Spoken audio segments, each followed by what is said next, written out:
Well, let me tell you first what I would not recommend, and that is reading it like a normal book where you start at the beginning and just read all the way through. I don't know how many people who I've talked to about that who said, yeah, I got through Genesis, pretty good. Exodus, okay, a little bit harder. Leviticus, stuck in the mud. And it's hard to get through Leviticus, Numbers, Deuteronomy. Just trust me on this. The way the Bible is written is it's written with the climax being in the life of Jesus.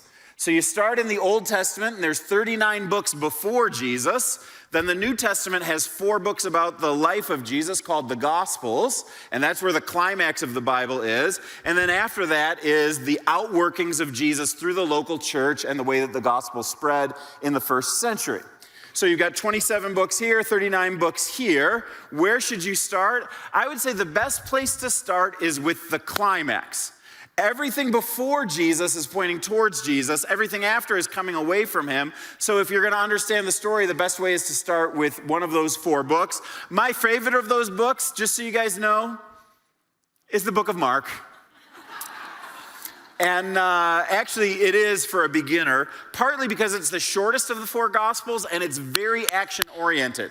Like every few sentences is another story. It's just like bang, bang, bang, bang, bang, and you get through it. So I would suggest starting with Mark. If I was going to say what my first 5 books would be, I would start with Mark. Then I would go back and redo Genesis and Exodus, because that kind of tells you where the beginning and origins were. I'd come back and do another one of the Gospels. This time I'd do the book of John. John is a very theologically rich gospel that has a ton of symbolism. And then I'd go to the book of Acts after that. The book of Acts is the story of the spread of the early church.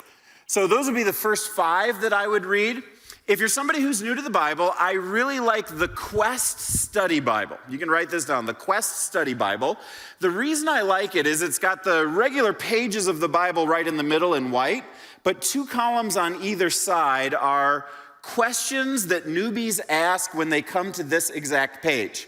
So it's just got like, here's questions that come up because, you know, when you're reading the Bible, you're going back thousands of years and you're traveling thousands of miles to other cultures. Tons of stuff is confusing because of history and culture, but these little blue columns help explain the kind of first-timers' questions when walking through that section. So I would suggest those 5 books. Interestingly, those are the same 5 books that the Quest Study Bible says that you should start with if you are reading. So it kind of follows a nice little reading plan there as well.